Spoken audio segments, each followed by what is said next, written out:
Okay, चलिए आज हम लोग चर्चा कर रहे हैं to be continue Mohammad bin Tughlaq पे। बहुत इंपॉर्टेंट है।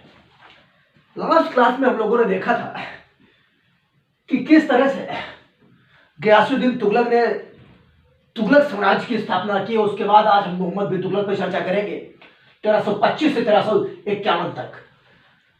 कई महत्वपूर्ण घटनाएं घटी मोहम्मद बिन तुगलक के शासनकाल में, जिन्होंने उसके शासनकाल को तो प्रभावित किया, साथ ही साथ भारतीय इतिहास को भी एक नए डायरेक्शन और कंडीशन दी, एक दिशा और दशा दी। गयासुद्दीन तुगलक की डेथ के पश्चात उसका उत्तराधिकारी जूना खां, वही जूना खां जिसने लक्कड़ का महल अहमद अयाज से बनवाया था, जिसमें गयासुद्दीन तुगलक की दबके बरत हो गई थी, बना, जो बाद में मोहम्मद बिन तुगलक के नाम से दिल्ली के सिंहासन पर बैठा। पहला पॉइंट क्लियर है। जूना खां मोहम्मद बिन तुगलक के नाम से दिल्ली सल्तनत की गद्दी पर बैठा।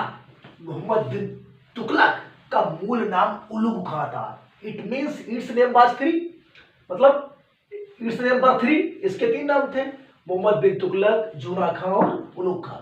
मोहम्मद बिन तुगलक का मूल नाम उलुग खां था। वह दिल्ली सल्तनत का सर्वाधिक विवादास्पद शासक था। वह संभवतः समस्त दिल्ली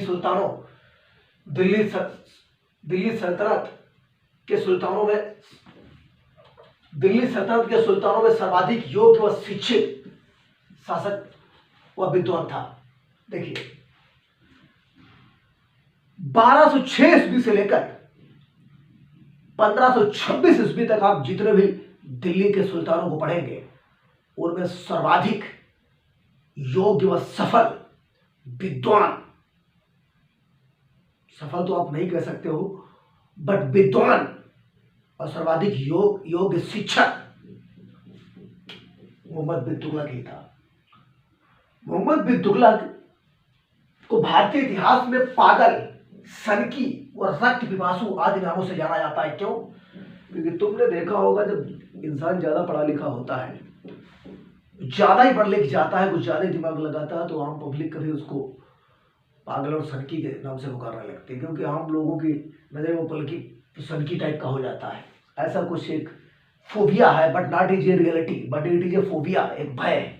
ओके, भारतीय इतिहास में उसे पागल, सनकी, रक्त पिपासु आदि नामों से जाना जाता है। उसे अपनी सनक भरी योजनाओं के कारण पागल, पिपासु, रक्त पिपासु कहा जाता है। सनक भरी योजनाएं बनाता था जिससे लोगों को समस्याएं होती थी। वह प्रथम सुल्तान था जिसने योग्यता के आधार पर पदों का आवंटन किया था।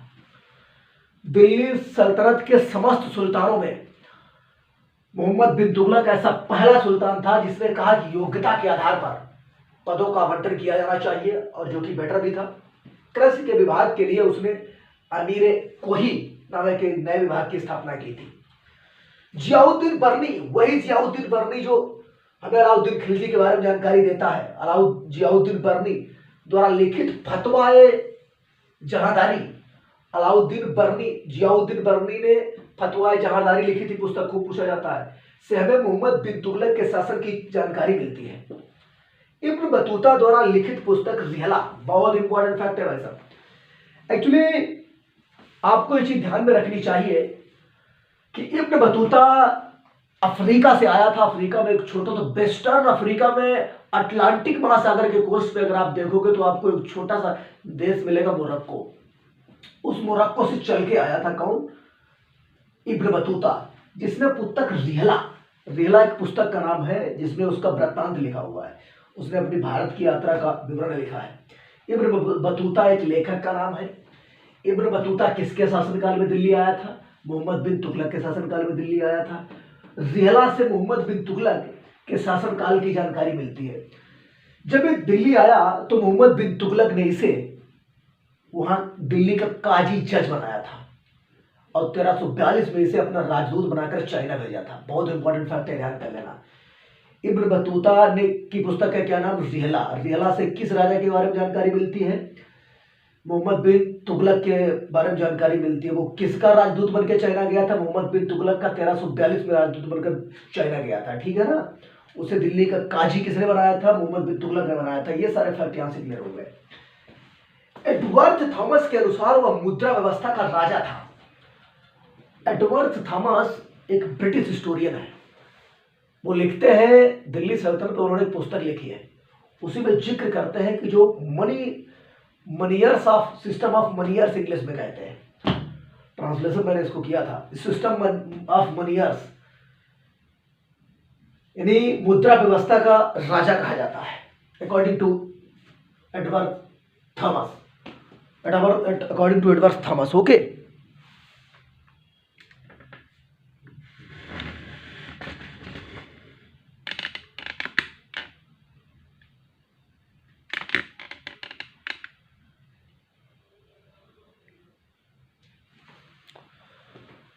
मोहम्मद बिन तुगलक ने अपनी राजधानी दिल्ली से देवगिरी स्थापित की थी।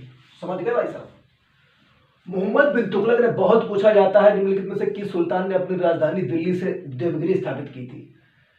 ठीक है, दिल्ली देवगिरी का ही नाम उसने बदलकर बाद में दौलताबाद कर दिया था। दिमाग में सेट कर लेना चाहिए, दिमाग में सेट रहेगी तो हमेशा क्लिक हो जाएगा, तुरंत क्लिक हो जाएगा क्वेश्चन देखते ही। मोहम्मद बिन तुगलक ने अपनी राजधानी दिल्ली से देवगिरी में शिफ्ट की थी। इसी देवगिरी का नाम बदलकर उसने दौलताबाद, ध्यान कर लेना। देखो लास्ट क्लास में मैं चर्चा कर चुका हूं, या जब आगे आऊंगा तो मैं चर्चा करूंगा कि किस तरह से देवगिरी जो था यादवों की राजधानी थी। जब अलाउद्दीन खिलजी ने वहां अटैक किया था तो वहां के शासक रामचंद्र को बंदी बनाकर दिल्ली लेके आया था, और रामचंद्र के साथ उसने एक अच्छा व्यवहार किया था, उसे उसका राज्य वापस दे दिया था। देवगिरी जो था वहां रामचंद्र शासन कर रहे थे, उसका नाम बदलकर उसने दौलताबाद रख दिया था। राजा मुद्री के एक अभिलेख में उसे दुनिया का खान कहा गया है। राजा मुद्री साउथ इंडिया में पड़ता है, जहां एक अभिलेख आंध्रा में, आई थिंक आंध्रा में ही है। राजा मुद्री के एक अभिलेख में उसे दुनिया का खान कहा गया है। इब्न बतूता अफ्रीका मोरक्को से ही उसके शासनकाल में आया था, मैं चर्चा कर चुका हूं, जिसे उसने काजी के पद पर नियुक्त किया था, तथा उसे 1342 में चाइना अपना राजदूत बनाकर चाइना भेजा था। यह फैक्ट इसलिए थोड़ा पढ़ते हैं बोर्ड पे लिखे हुए, बाकी पढ़ने की जरूरत मुझे पड़ेगी नहीं, क्योंकि मैंने इस पर बहुत कार्य किया है, तो मजबूती अच्छी है, इससे तुम लोग इसको देख सको और यहाँ से पॉइंट बाई पॉइंट नोट कर सको। अगर आपको पीडीएफ वगैरह चाहिए तो आप नीचे नंबर दे देता हूँ, उस पर आप व्हाट्सअप कर सकते हो, वहां से आपको व्हाट्सअप पर मैं पीडीएफ सेंड कर दूंगा, कोई दिक्कत आपको होगी नहीं। इब्न बतूता की रिहला से मोहम्मद बिन तुगलक के शासनकाल की डाक व्यवस्था, यानी what is the source of Ibn Battuta reign? Okay, sorry, what is the source of Muhammad bin Tughlaq's reign? Mohammad bin Tughlaq के शासनकाल का सबसे प्रमुख सोर्स क्या है? Rihla is the most and prominent source of Mohammad bin Tughlaq period. Okay, Ibn Battuta की Rihla से मोहम्मद बिन तुगलक के शासन की डाक व्यवस्था, पोस्टल सिस्टम, विदेशी व्यापार, तत्कालीन गुप्तचर विभाग के बारे में विस्तार पूर्वक जानकारी मिलती है। उसके शासनकाल में सर्वाधिक विद्रोह हुए थे। समझ गए? उसके शासनकाल में सर्वाधिक विद्रोह हुए थे। इब्न बतूता जो है वो विस्तार पूर्वक मोहम्मद बिन तुगलक के समकालीन भारत की जानकारी देता है। Not only there of Mohammad bin Tughlaq but across India. जब उसने भारत आया था तो भारत में प्रचलित सारी चीजों को लिखा था। आपको मैं सजेस्ट करना चाहूंगा, जब कभी भी तुमको पढ़ना हो तो प्रमुख इतिहासकारों की पुस्तक पढ़ा करो। उसी टाइम के इतिहास की जानकारी विभिन्न स्रोतों से इकट्ठा करके लिखते हैं, और जो आपके दिमाग को मजबूती प्रदान करेगा।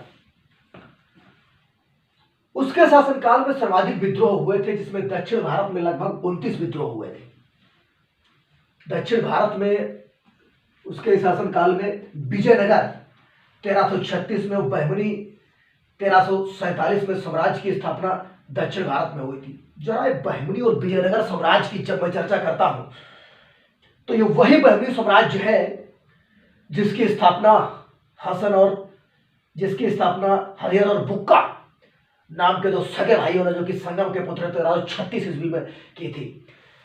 जब आप देखोगे तो ये सपोज दैट मान लेते हैं कि ये साउथ इंडिया का मैप है, और इसके नीचे वही ये कृष्णा नदी बहती है ऐसे, और इसके ऊपर का सारा ये पार्ट था बहमनी साम्राज्य था, और इसके नीचे का प्रास कृष्णा नदी के दक्षिण की सारी भूमि कृष्णा नदी से समुद्र तक सारी भूमि तमिलनाडु के, आप चले जाओ कन्याकुमारी के कोस्ट तक, सारी भूमि बहमनी साम्राज्य के, सॉरी विजयनगर साम्राज्य के अंडर में आती थी। बहमनी साम्राज्य ऊपर था, कृष्णा नदी के उत्तर साइड में, कृष्णा नदी के उत्तर साइड में बहमनी साम्राज्य छोटे छोटे सल्तनतों को मिलकर बना था, और कृष्णा नदी के जो साउथ की पूरी जमीन है कन्याकुमारी कोस्ट तक, वो सब विजयनगर साम्राज्य के अंडर में आती थी। और विजयनगर साम्राज्य एक हिंदू साम्राज्य था, वो बहमनी साम्राज्य जिसकी स्थापना 1347 ईस्वी में हसन और गंगू, और कभी कभी उनका नाम अलाउद्दीन बहमन शाह भी लिखा जाता है, हसन और गंगू ने 1347 में की थी। बहुत इंपॉर्टेंट फैक्ट है, जब कभी साउथ इंडिया पे चर्चा आऊंगा वहां पूरा एपिसोड आपके सामने रखूंगा मैं। ठीक है, यहीं पे इतना ही रोक देते हैं, बाकी नॉलेज फिर उबलने लगेगा। वह शेख अलाउद्दीन का शिष्य था। वह किसका शिष्य था? वह शेख अलाउद्दीन का शिष्य था। वह पहला ऐसा सुल्तान था जो अजमेर में स्थित शेख निजामुद्दीन औलिया, अजमेर में स्थित शेख निजामुद्दीन औलिया तथा बहराइच, अजमेर इन राजस्थान नाउ, बहराइच इन उत्तर प्रदेश, सलार मसूद के दर्शन करने गया था। समझ गए? आज भी बहराइच में मजार है, वहां मेला लगता है, बहराइच बाराबंकी वाले के इलाके में, आप देख लेना। जो लोग उस साइड से हो वो देख सकते हैं, उन्हें पता होगा, लेकिन और लोगों को भी पता हो सकता है, ऐसा नहीं मैं नहीं कहता हूं उनको नहीं पता होगा, जानकारी रखनी पड़ेगी, आप वहां जा सकते हो। मोहम्मद बिन तुगलक ऐसा पहला सुल्तान था जो अजमेर में स्थित निजामुद्दीन, शेख निजामुद्दीन औलिया की दरगाह तब बहराइच में स्थित सलार मसूद्दीन के दर्शन करने गया था, जो वहां स्थित है। मोहम्मद बिन तुगलक ने अल सुल्तान जिल्ली अल्लाह उपाधि, ईश्वर सुल्तान का समर्थक की उपाधि धारण की थी। उसने आदिलाबाद का किला व जहां पनाह नगर का निर्माण भी करवाया था। उसने आदिलाबाद का किला और जहां पनाह का निर्माण करवाया था। उसके शासनकाल में कान्हा नायक ने विद्रोह करके स्वतंत्र बारंगल बेटा काकतियों की राजधानी थी, बारंगल काकतियों की राजधानी थी। उसने आदिलाबाद का किला जहां पनाह नगर का निर्माण कर उसके शासनकाल में कान्हा नायक विद्रोह करके स्वतंत्र बारंगल साउथ इंडिया में काकतियों की राजधानी थी, मौर्य डायनेस्टी थी। मोहम्मद बिन तुगलक विद्वान था। उसने इंसा मेहरू पुस्तक है, इंसा मेहरू नामक पुस्तक कई बार पूछी गई, बहुत इंपॉर्टेंट है। उसने मोहम्मद बिन तुगलक एक विद्वान था, उसने इंसा मेहरू नामक पुस्तक की रचना की थी। ये इस सेशन में मैंने मोहम्मद बिन तुगलक को कंप्लीट किया।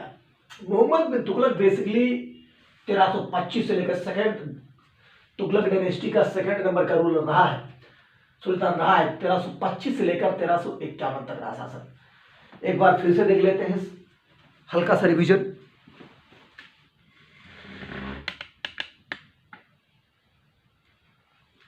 देखो, गयासुद्दीन तुगलक की डेथ के बाद उसका उत्तराधिकारी जुना खां बना, जो बाद में मोहम्मद बिन तुगलक के नाम से दिल्ली की गद्दी पर बैठा। मोहम्मद बिन तुगलक का मूल नाम मुलुक का था। दिल्ली सल्तनत का सर्वाधिक विवादास्पद शासक संभवतः वह दिल्ली सल्तनत के सुल्तानों में सर्वाधिक योग्य व शिक्षित शासक था। ठीक, ये अपनी योग्यता के लिए जाना जाता था, और यही कारण था कि लोग उसे पागल पिपासु, रक्त पिपासु आदि कहते थे। सब विवादास्पद योजनाएं बनाता था, जिससे हिंदू मुस्लिम के बीच में कन्फ्रंटेशन, टकराव पैदा होता था। वो प्रथम सुल्तान था जिसने योग्यता के आधार पर पदों का आवंटन किया था। कृषि के लिए उसने अमीर कोही, रिवीजन सेशन है, कृषि के लिए उसने कोही नामक नए विभाग की रचना की थी, स्थापना की थी। जियाउद्दीन बर्मी द्वारा लिखित फतवा जहांदारी से हमें मोहम्मद बिन तुगलक के शासन की जानकारी मिलती है। इब्न बतूता द्वारा लिखित पुस्तक ज़ेहला से हमें मोहम्मद बिन तुगलक के शासनकाल की जानकारी मिलती है। मोहम्मद बिन तुगलक ने अपनी राजधानी दिल्ली से देवगिरी स्थापित की थी, और बाद में उसने दिल्ली से देवगिरी स्थापित की थी, जिसका उसने नाम, देवगिरी का नाम उसने बदलकर दौलताबाद कर दिया था। राजा मुद्री के अभिलेख में उसे दुनिया का खान कहा गया है। राजा मुद्री is in situated in Andhra now. Ibn Battuta Africa Morocco से उसके शासनकाल में आया था।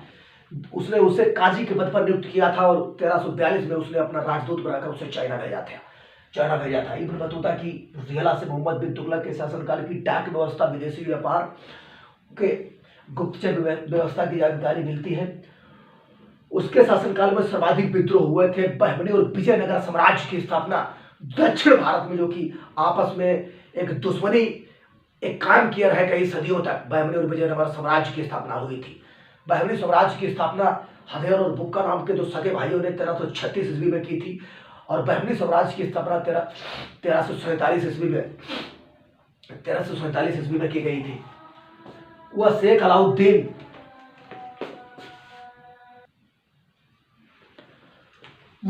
अलाउद्दीन का शिष्य था। वह पहला ऐसा सुल्तान था जो अजमेर में स्थित शेख निजामुद्दीन औलिया तथा बहराइच में स्थित सलार मसूद के दर्शन करने गया था। समझ गए ना। मोहम्मद बिन तुगलक ने अल सुल्तान जिली अल्लाह, ईश्वर सुल्तान का समर्थक है, की उपाधि धारण की थी। उसने आदिलाबाद का किला जहां पनाह नगर का निर्माण कराया था। उसके शासनकाल में कान्हा नायक ने विद्रोह करके स्वतंत्र वारंगल राज्य की स्थापना साउथ इंडिया में की थी। मोहम्मद बिन तुगलक विद्वान था। उसने इंसा महरू नामक पुस्तक की रचना की थी।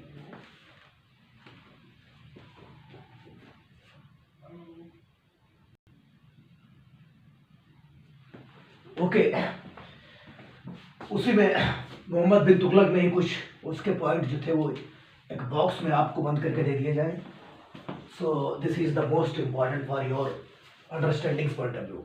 मोहम्मद बिन तुगलक के शासनकाल की सर्वाधिक विवादास्पद योजनाएं क्या थी? दोआब क्षेत्र में कर वृद्धि करना। दोआब गंगा यमुना का दोआब, दोआब का मतलब होता है दो नदियों के बीच का जो खाली मैदान होता है उसको दोआब बोलते हैं। 1336 से लेकर 1327 तक गद्दी पर बैठते ही 25 में गद्दी पर बैठ गया था, 25 से 51 तक रहता है। राजधानी का पुनः परिवर्तन 1336 से 1327 के ही बीच में दिल्ली से दौलताबाद, जिसको मैंने देवगिरी बताया था, और again from Daulatabad to Delhi. ठीक है, दिल्ली से दौलताबाद और अगेन फ्रॉम, ठीक, दौलताबाद टू दिल्ली अगेन लेके आता है। सांकेतिक मुद्रा का प्रचलन, जैसा कि एडवर्ड थॉमस इसको मानते हैं कि he was the moneyers of the money मुद्रा मनी सिस्टम। ओके, 1329 से 1330 खुराशान अभियान, खुराशान का अभियान इसने किया था। कराची माने कुमायूं नेपाल के बॉर्डर पे पड़ता है, उत्तराखंड हिमाचल बॉर्डर पे। कराची हुमायूं की पहाड़ियों का अभियान, ये इसके इतनी विवादास्पद योजनाएं थी जिनके कारण इतिहास में ये रक्त पिपासु और पागल संकी के नाम से जाना जाता है। इनको आप कलेक्ट कर लेंगे।